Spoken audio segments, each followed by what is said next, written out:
back, everyone, to a conversation between Zach Shelley and myself. Zach, welcome back to the YouTube channel with Mango. Thanks for having me, Laura. So Zach and I love to talk about things that we hear doctors saying and team members saying, and then how we handle it in our practices. So Zach, you haven't been doing this as long as I have, but I have dealt with the question a lot when I'm speaking of how do you handle the new patient or a patient standing in front of you, checking out, and then answering your phones, like when the phone rings. And you don't know my answer. You don't know what I say because you haven't seen me speak. But I want to ask you, you're sitting at the front desk of your practice or one of your employees is sitting there and there's a patient you're checking out and the phone rings. What do you teach? So the way we did it in our practice, and I'm really curious to see your opinion, but I felt like it was the best way to do it. Now, everybody might not agree. Is one, we from the peripheral, we'll see a patient coming up, right? When we're working, we're on the phone. So we have a little bit of distance depending on the office breakdown before that patient actually gets to you. So what I've trained my team to do is give me 1 second. I have a patient I need to check out. Can I place you on a brief hold? Patient says, yes, not a problem. Brief hold, instant contact, say, hey, thank you so much. I'm ready for you.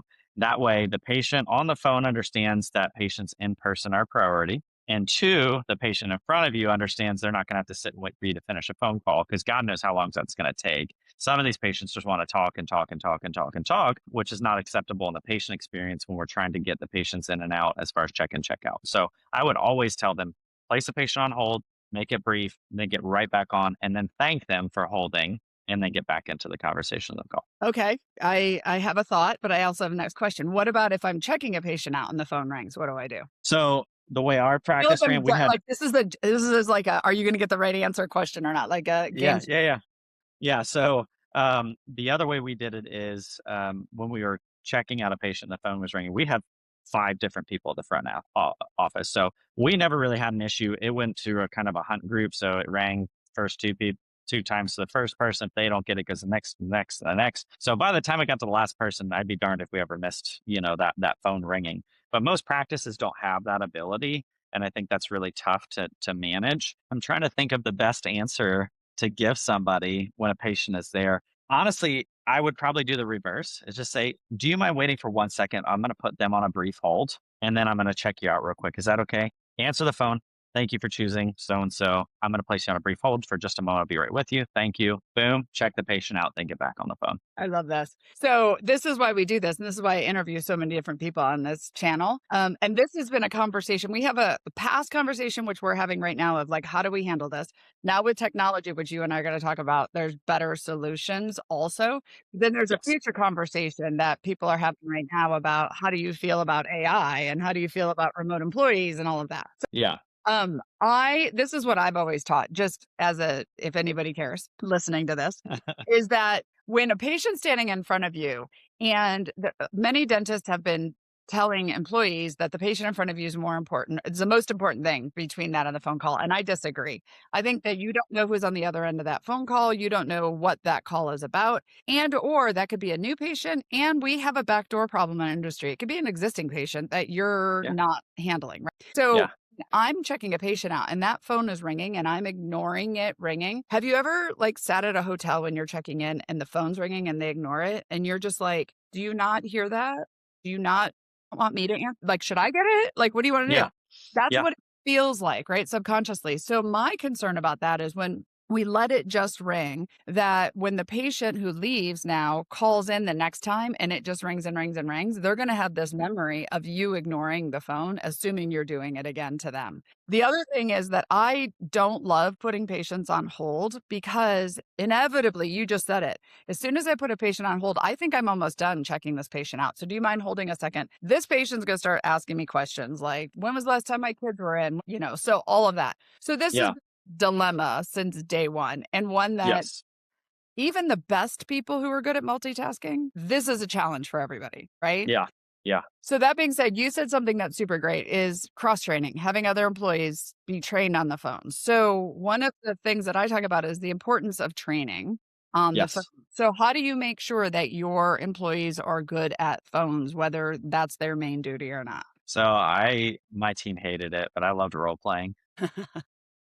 I'd sit them in my office and we'd go ring, ring, ring, ring, and I'd ask off the wall questions, Mhm. things that wouldn't even pertain to normal dental office appointments, things just throw them off their cuff of, just wild things to get them to be like, okay, these questions actually could be asked. Let me get really uncomfortable now. So when a patient does ask something, you're a lot more prepared to answer those uncomfortable conversations or just be cool, calm, and collected. You're like, I went through this with my boss 10,000 times. Like I can now answer the uncomfortable conversation because I'm used to it.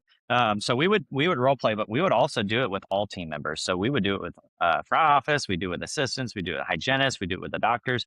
Because if there's a need to answer a phone, somebody needs to answer the daggone phone. So it could be the doctor at that point and say, "Hey, thank you so much." So the consistency is always across the board. But I think role playing and putting people in this position and then replaying, if you have phone recording, replaying calls and listening to bad calls and just say, "Hey, let's talk about this." And it's not to knock you in front of everybody, but let's talk about this phone call. What could we have changed? What could we have said differently? Look how the patient responded when you said it in that manner.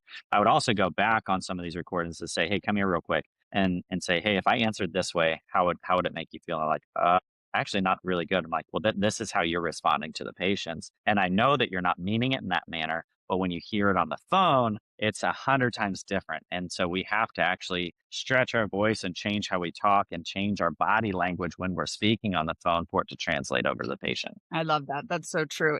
You said a word that Catherine Eitel Belt. Do you know who she is? Yes. Yes. Okay. So she's Yes. Yeah. the queen of phone training. She and I Yes. just did a bunch of videos about this, and we talked about how people do not like role playing, but the importance of role playing for the reason that you said, right? Yeah. Yep. So that when it actually 100%. happens in live, they've been like, oh, I've already done this before, right? Or It's a desensitization technique, really, is what it is. yep, It's kind of same thing the military does. I mean, I don't want to say we're running a boot camp for dental offices, but at the same time, like we're desensitizing you to these situations so you're more comfortable in handling them. You right, you just have to. You right. have to. Built for battle. Mic drop for you. So you don't know this. I told you early on, I was like, I'm going to ask you some questions. I'm going to lead you through this conversation. I don't know Yeah. if you've heard about our phone coaching program that what's launching this week. So when this comes out, it'll have been launched with Mango Voice, and it's Catherine Eitel Belt's content. But one of the things that we do in the phone coaching program is we role play with AI patients. Love it. So we get the opportunity to practice these skills. Now, one of the things that I think is some people think AI is a little like, I don't know. But I believe as humans, we're going to get more uncomfortable with AI than we will with other humans, meaning we're going to ask dumb questions to AI I wouldn't ask to another human.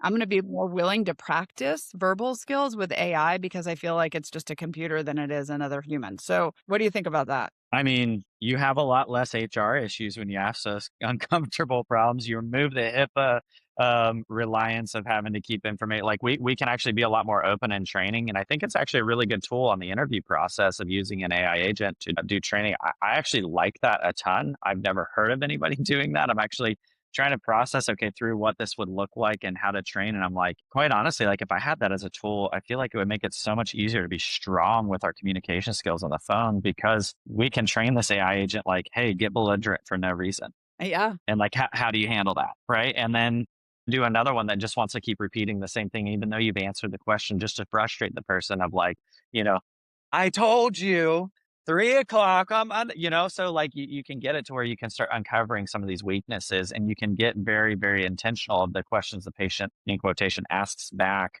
to really reveal what the knowledge of these team members' skills truly are. Yeah. And asking the same question but different ways, in a separated amount of time on the same call to see if the same answer comes out, right? Because consistency is key when we're coming and bringing this information. The other thing too is that I love about it is that when you're role playing, a lot of it is practicing the skill over and over again. And so with the AI patient, I can say, let me practice that again. Let me say it again. Let me practice it again Yeah. until I get it, till it's comfortable, right? Because Hmm. you were mentioning listening to a call that I might have done like 2 hours ago. Well, I'm in a very different mental state at that time, 2 hours later than I was during that call. So when I'm in it, I mean, the AI patients actually call me out. Like one time I was answering the call practicing and they were like, you don't sound very happy during this call. And I was like, well, I'm not. Dang it. I need to get happier. Right. So it's actually skills that I think that we as humans could actually, it's kind of like looking in a mirror, except for it's a Yeah. verbal phone call. Yeah, absolutely. I love it. That's Okay. So awesome. now let me ask you the next thing. That was the past. Now or Laura's future? just so everybody's listening, Laura's just put me on the hot seat. I am.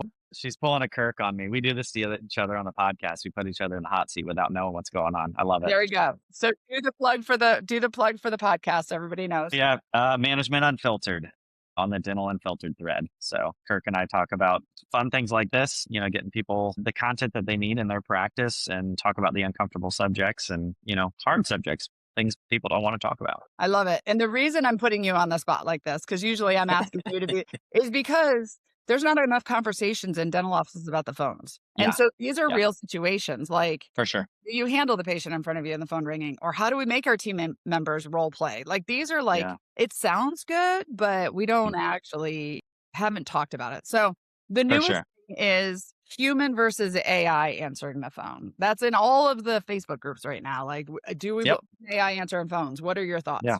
Yes, absolutely. But see, there's a time and place for it. I think when we talk about AI, there's a lot of early adopters and current adopters that are like, let's AI everything and remove the human experience, which us as humans, it's really hard to remove that completely. But if we have a way to efficiently and effectively like improve the experience for the patient without removing the true like meat and potatoes of the business, like I'm all for it. It's when we say, hey, AI is the only option or human interaction is the only option.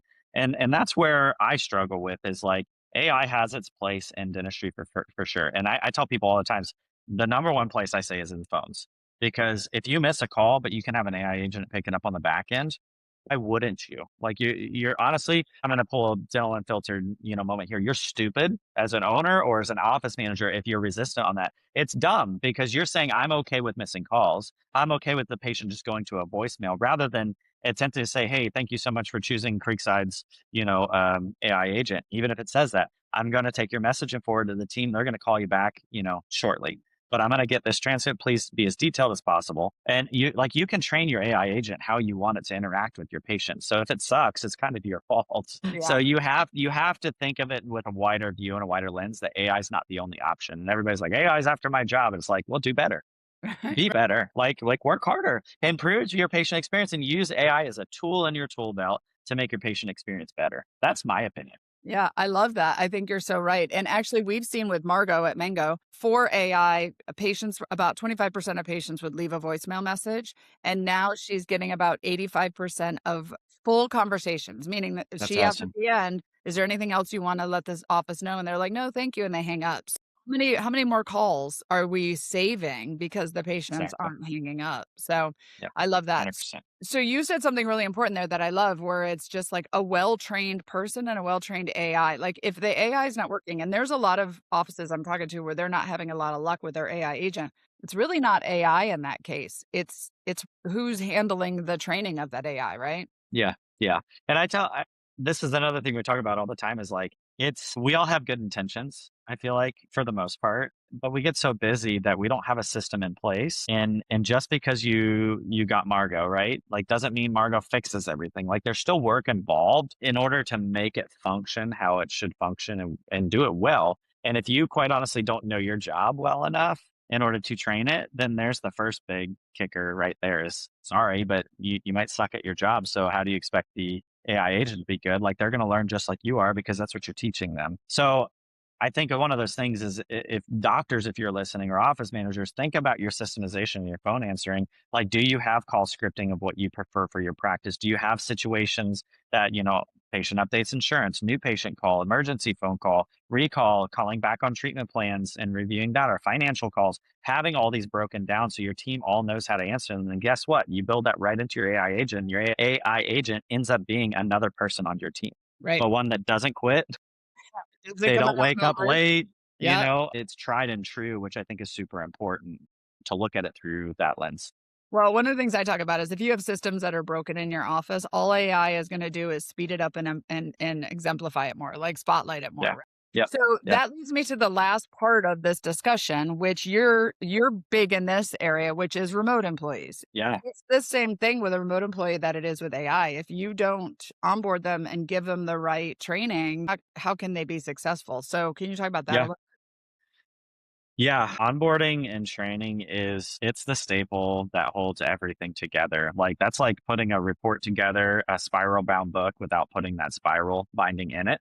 Like everything just falls apart. So I feel like your onboarding and training is so important. But also it's not just the company that's onboarding or the remote employee, it's the office of how much they're pouring into actually onboarding themselves and saying, hey, I'm ready to adhere to this and adapt and get this into the practice to make my life easier, make the doctor's life easier, make all this a better situation in place. And I think it's a whole mindset of like, okay, do you want this to be fixed? Great.